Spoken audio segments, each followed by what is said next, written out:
மதரா Uchiha அந்த பேரை கேட்டவனே நம்ம எல்லாருக்குமே ஞாபகம் வருது அனிமி சீரிஸ்ல one of the best villain அப்படின்றது. மதரா வந்து ஒரு கம்ப்ளீட்டான வில்லனா அப்படின்னு கேட்டீங்கன்னா கிடையாது. அவருக்கு இன்னொரு முகமும் இருக்கு. அவர் வில்லனா மாறினதுக்கான காரணம் என்னன்றது தான் இந்த வீடியோல பார்க்க போறோம். ஃபர்ஸ்ட் நம்ம மதரா பிறந்த காலகட்டம் எப்படி இருக்குன்னு பாத்தீங்கன்னா உச்சிகா கிளானும் செஞ்சு கிளானும் மாத்தி மாத்தி அடிச்சுக்கிட்டு ரத்தத்திலேயே குளிச்சுக்கிட்டு இருந்த காலகட்டம் அது. இப்படி இருக்கப்ப மதரா வந்து ஹசிராமாவை மீட் பண்றாரு. அப்ப ஹசிராமாவுக்கு மதரா உச்சிகா கிளான்னு தெரியாது, நம்ம மதராவுக்கு ஹசிராமா செஞ்சு கிளான்னு தெரியாது. ஒரு இடத்துல இவங்க ரெண்டு பேருமே நல்ல ஃப்ரெண்ட்ஸாவும் மாறிடுறாங்க. இவங்க ரெண்டு பேருமே தனியா போறத பார்த்து இவங்க வீட்டுல இருந்து வந்து பார்த்தா பகையாளு ரெண்டு பேருமே பங்காளியா மாறிக்கிட்டு இருக்காங்க. ஏன்னா பார்த்த பெத்தவங்க ரெண்டு பேரும் சண்டைக்கு இறங்க பங்காளிங்க ரெண்டு பேரும் சேர்ந்து இவங்க ரெண்டு பேரையும் பிரிச்சு விட்டு நம்ம மதரா வந்து கடைசியா போகும்போது நம்ம ஹசிராமாவை பார்த்து இனிமே நம்ம ரெண்டு பேரும் ஃப்ரெண்ட்ஸா இருக்க முடியாது ஹசிராமா, நம்ம சந்திக்கக்கூடிய இடம் இனிமே போர்க்களமா தான் இருக்கும் அப்படின்னு சொல்லிட்டு போயிருப்பாரு. இந்த இடத்துல கூட நம்ம மதரா வந்து ஒரு கெட்ட எண்ணத்துல நம்ம ஹசிராமாவை பார்த்து அதை சொல்லியிருக்க மாட்டாரு. அவர் பரம்பரை பகை அப்படின்ற ஒரு காரணத்தினால மட்டும் தான் சொல்லியிருப்பாரு. எந்த இடத்துல ரொம்பவே ட்ரிகர் ஆகுறானா இப்படியே ஒரு சில வருஷங்கள் போயிட்டு இருக்கும்போது எப்பயும் போலமே ரெண்டு பேரும் அடிச்சுக்கிறாங்க. நம்ம ஹசிராமாவும் மதராவும் ஒரு பக்கம் அடிச்சுக்கிட்டு இருக்கும்போது செஞ்சும் மதராவோட தம்பியும் தனியா போய் கத்தி சண்டை போட்டுட்டு இருந்திருப்பாங்க. கத்தி சண்டை போடும்போது என்ன நினைச்சாரோ தெரியல இந்த டோபிராமா, நான் தலையில தான் குதிப்பேன் ஃப்ளையிங் ரேஞ்ச் யூஸ் பண்ணி மதராவோட தம்பியை முடிச்சு விட்டுருப்பாரு. இதை பார்த்த மதரா முழுசா ட்ரிகர் ஆகி இனிமே உங்களுக்கு எல்லாம் எவனுக்குமே கருணை காட்ட மாட்டேன்டா, உங்க இனத்துல எவனை பார்த்தாலுமே கண்டிப்பா போட்டு தள்ளியே திருவேன் அப்படின்னு கங்கனை கட்டிட்டு சுத்தி இருப்பாரு. செத்து போன தன்னோட தம்பியை நினைச்சு ரொம்ப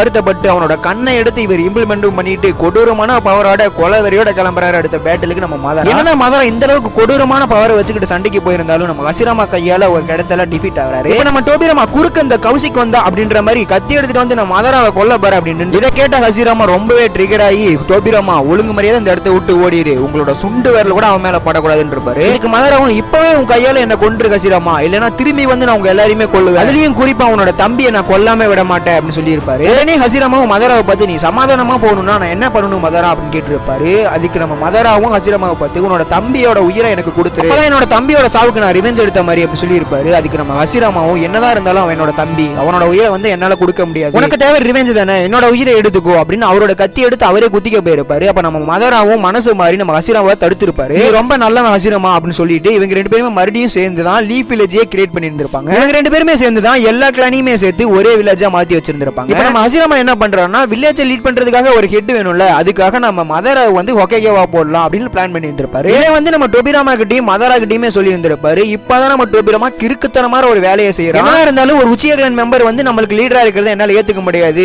மக்களே அதை முடிவெடுத்துக்கிட்டோம் அப்படின்னு மக்கள் கிட்ட ஓட்டிங் எடுத்திருப்போம். இந்த ஓட்டிங்ல வந்து நம்ம ஹசிராமா செஞ்சுவ ஃபர்ஸ்ட் ஹொகேகேவா தேர்ந்தெடுத்துறாங்க நம்ம லீஃப் வில்லேஜோட மக்கள். அதை கூட நம்ம மதரா வந்து சந்தோஷமா அக்செப்ட் பண்ணிருப்பாரு. அதுக்கப்புறமும் டோபிராமா வந்து சும்மா இல்லாம உச்சிகா கிளான் மெம்பர்ஸை வந்து ஒரு டாப் பொசிஷன்லயே வைக்காம எல்லாரையுமே ஒரு அடிமட்டத்திலேயே வச்சுக்கணும் அப்படின்னு தான் நினைச்சிருந்திருப்பாரு. இதெல்லாம் பார்த்தா நம்ம மதரா வந்து நமக்கு மரியாதை கொடுக்கலன்னா கூட பரவாயில்ல, நம்ம கிளான்ல இருக்கிற எவனையுமே மதிக்க மாட்டேங்கிறாங்கன்னு ரொம்பவே வெறியில் இருந்திருப்பாரு. இந்த மாதிரி ஆல்ரெடி வெறுப்புல இருந்த மதரா கிட்ட எரிய நெருப்புல எண்ணெயை ஊத்தின மாதிரி நம்ம பிளாக் ஜெட்ஸ் வந்து பெருசா கொளுத்தி விட்டே போயிரும். நம்ம தலைவனை வந்து பிளாக் ஜெட்ஸ் மொத்தமாவே மனிபுலேட் பண்ணிருது. இந்த இடத்துல மதரா ஹசிராமா கிட்ட போய் இனிமே நம்ம ஒன்னா இருக்கிறது வந்து நமக்கு செட் ஆகாது, என்னோட கிளானோட நல்லதுக்காக நான் இனிமே வேற பாதையில பார்க்க போறேன், நான் போறதான் தேர்ந்தெடுக்கிறேன்னு சொல்லிட்டு தான் ஃபைனல் பேட்டில் வந்து இவங்க ரெண்டு பேருக்குமே ஆரம்பிக்குது. இந்த பேட்டில் கிட்டத்தட்ட 3 நாள் ராத்திரி பகலா நடந்திருக்கும். என்னதான் நம்ம மதரா இந்த அளவுக்கு பவரா இருந்தாலும் நம்ம ஹசிராமா வந்து கடைசியில நம்ம மதராவை டிஃபீட் பண்ணிருப்பாரு. இந்த இடத்துல ஹசிராமா வந்து மதரா இறந்துட்டாருன்னு நினைச்சிருப்பாரு. ஆனா மதரா இசனாக்கி யூஸ் பண்ணி திரும்ப உயிரோட வந்திருப்பாரு. உயிரோட வந்தது மட்டும் இல்லாம திரும்பி வந்தது மட்டும் இல்லாம பல கொடூரமான வேலைகள் எல்லாம் பார்த்து வில்லனேசத்தோட உச்சத்துக்கே போயிருப்பாரு மதரா. இப்படிதான் நம்ம மதரா வந்து முழுசா வில்லனாவே மாறி இருந்திருப்பாரு. என்னதான் இவ்வளவு பெரிய வில்லனா மாறினாலும் கடைசியில 4th கிரேட் நிஞ்சா வரல சாகும்போது கடைசி வரைக்கும் நீ செஞ்சதான் கரெக்ட் ஹசிராமா, நான் செஞ்சது தப்பு தான் அப்படின்னு மனம் திருந்தி தன்னோட உயிரை விட்டுருப்பாரு நம்ம மதரா உச்சிகா. சரி இப்போ உங்க டிசிஷனுக்கே விட்டுருவோம், மதரா நல்லவனா கெட்டவனா